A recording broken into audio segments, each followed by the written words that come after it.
There's a fundamental that in human nature, we all need significance, and that generally will come through contribution. What I'm hearing from you is that you love to be a contribution. You love to make a difference in other people's lives. If somebody talks to you about values and has a values conversation, is that a language, or is that a view that you have in terms of, I'm really clear on what my values are, what they're not? One of your values, even in what you were saying there, is in fact being a contribution. Mm-hmm. One of your values is, keeping it simple. Make money. Yes, I don't need to display it. I don't need more. I don't need cars. I don't need stuff per se. And these are all indications of values. And like you said, about individuals who are just kind of satisfied with keeping it simple. I've often kind of come across entrepreneurs that I work with that are not really clear on what their values are. People in general may not be clear on what their values are. And until that light bulb actually goes on, they are, in fact, kind of living this TikTok life. They're not really understanding where they want to go or why they would want to go there, but they've never taken the time to consider, well, what are your highest values? What is important to you? And can you work backwards from that? Now, I throw that out there only as a point of conversation, Travis, and see if there's something in there that kind of you relate to as an entrepreneur and as a coach. Yeah, I think I'm definitely a values-driven individual. I'm definitely a values-driven entrepreneur. Every one of the companies that I build, I would say probably halfway through my career, I started to be turned on to company culture as a skill set that I was really, really interested in cultivating. And that was more so because I had experienced from the inside what a poor company culture looked like, where you didn't proactively create it, it would still exist, but you wouldn't have a hand in it. And so knowing that that was something that instead could be proactively and preemptively created and cultivated every single day within an organization and within oneself or in their relationship. My wife is a relationship coach for entrepreneurs entrepreneurial couples who work together. And one of the things that she always teaches that she brought to my attention when we first got together was the idea of a relationship culture and having relationship values that are defined and agreed upon in the same way you would have in a company, and being able to have the same sort of operational cadence and rhythm of the relationship as one does in a business, kind of started to wake me up to the fact that these sorts of values and so forth could run your life in various ways in addition to your business. And the business is what I adopted first, and the more life values started to permeate from there. One of the values that is present for me personally in our relationship, romantically, and also in every one of my companies moving forward.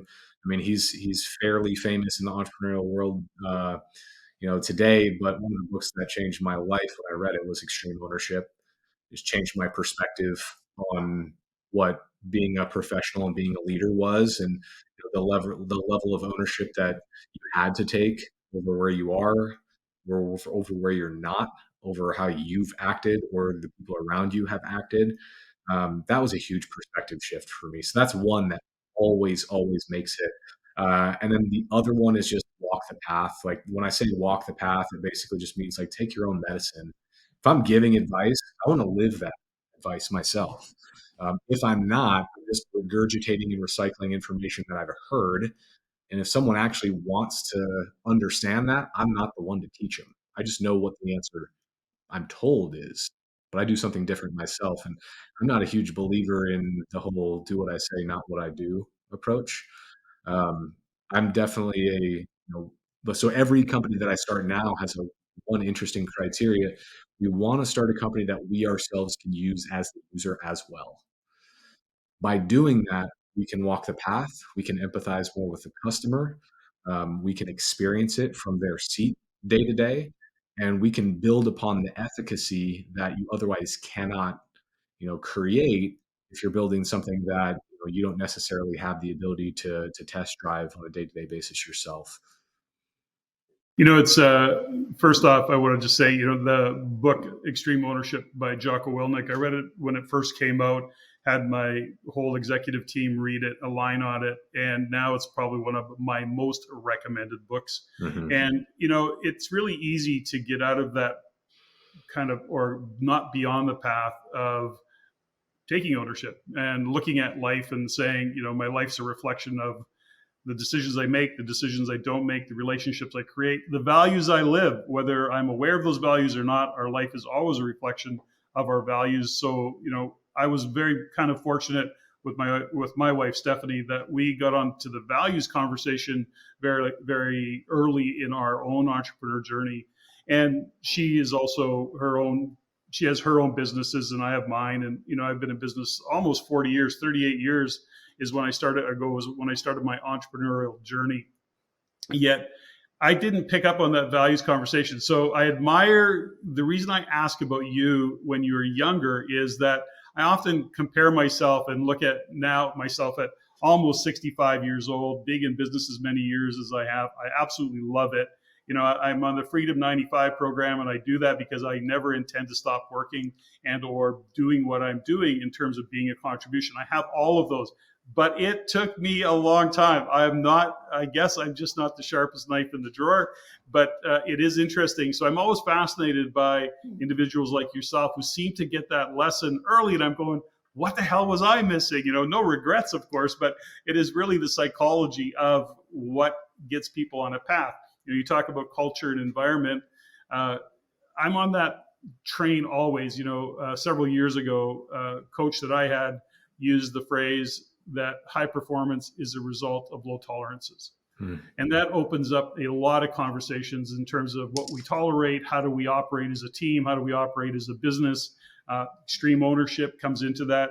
And how do we create a culture, and how do we create an environment for that culture to thrive, to actually exist? And those are all really fascinating conversations, I find. And so when I have the opportunity to have a discussion with somebody like yourself that has accomplished a lot and continues to and has goals of achieving much more, you're really living into that whole philosophy about understanding culture with your team, with your clients, with your business, creating that culture intentionally so that you're not actually a victim of whatever excuse you might have in terms of what your team's all about or your partnership's all about. I don't know where I was. If there's not really a question in there other than it's an observation that you picked up on that early in your entrepreneurial journey, and it continues to serve you. When you look into the future, uh, do you look at it from a point of where am I being a contribution, or do you say to yourself, I want to turn this into $1 billion company. I want to be able to take this business and flip it for 100 million. Like, what are kind of some of the drivers for you as you build your businesses? Yeah, great question.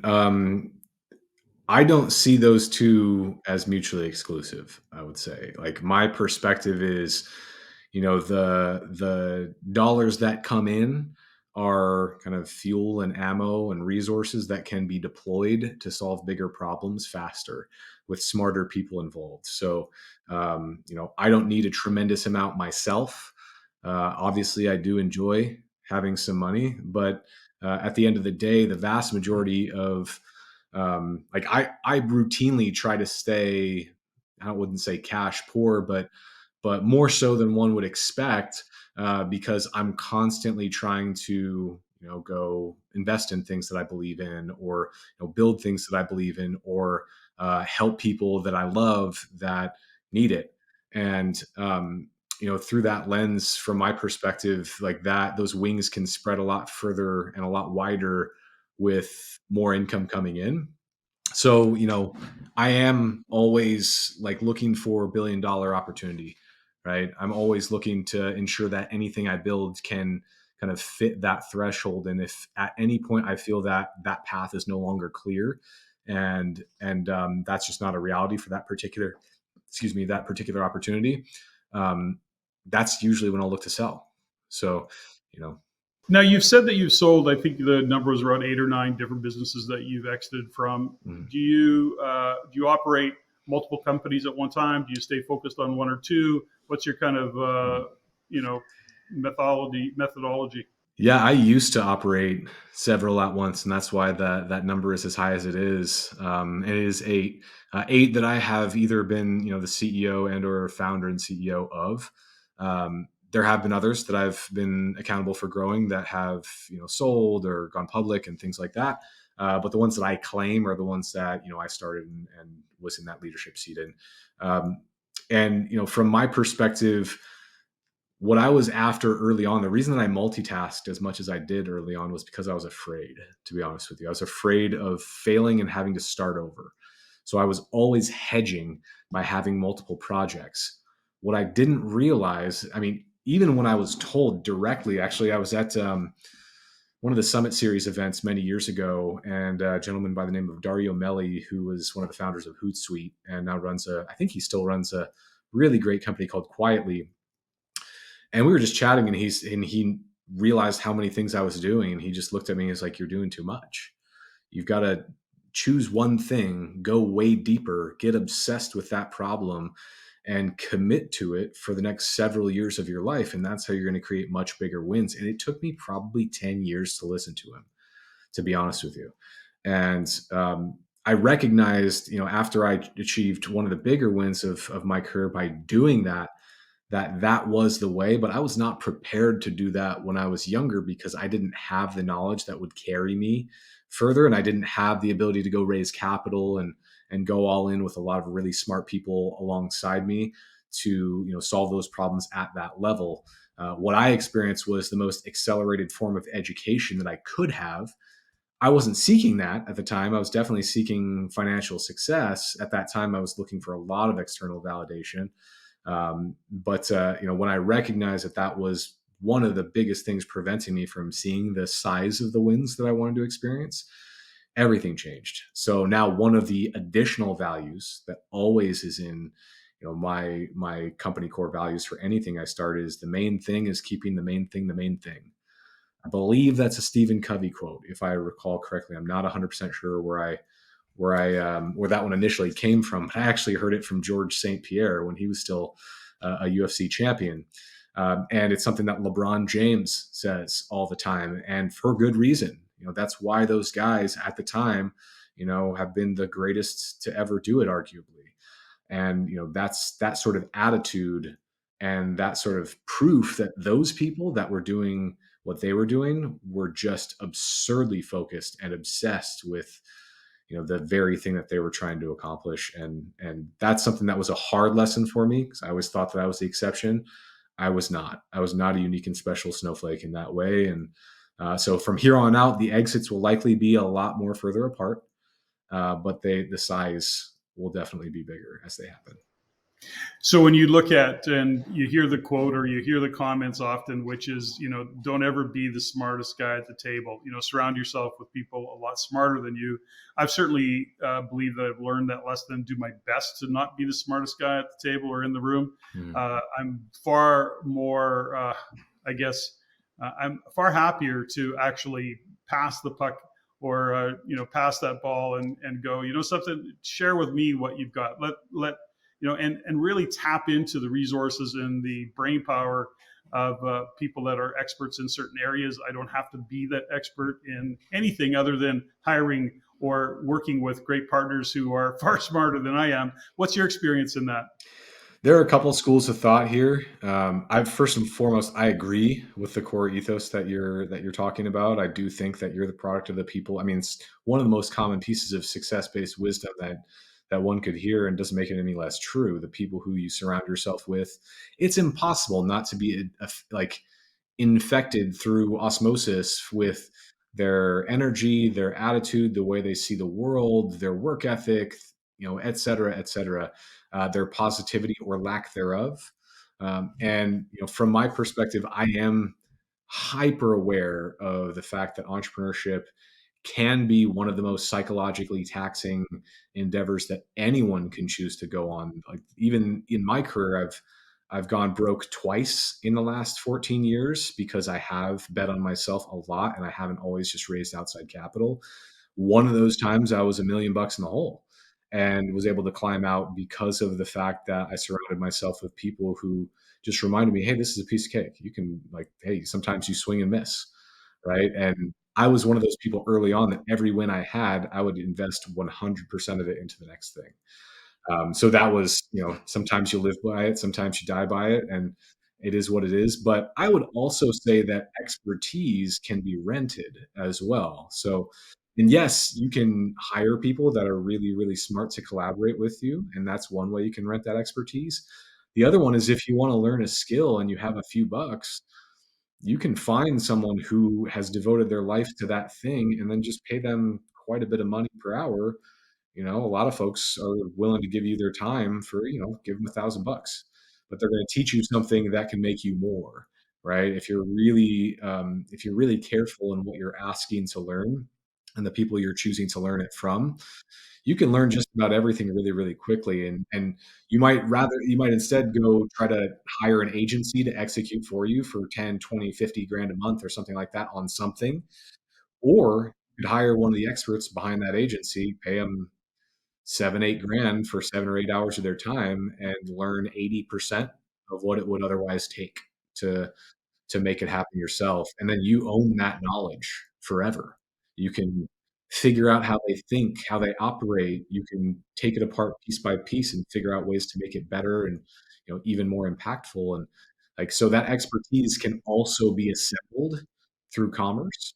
But just in terms of your social circle, that's a huge hack that most people know, but the vast majority of people don't actually do anything with. Yeah, it is interesting. Is there's if I used to be a golfer. I don't anymore. But I also, realized that over the years when I was golfing, if I was on a foursome and three other guys were far better than I am, which was pretty much the norm, my game was always better. Mhm. And if I was just out hacking around with a couple buddies, we collectively always did shitty and drank more beer and that was kind of the extent of it. But when you got serious golfers, your game ups, and I think that's always the case in business. To your point, whether it be business or socially, when you surround yourself with individuals who are, at some level top performers, then you can't help but be better in that regard.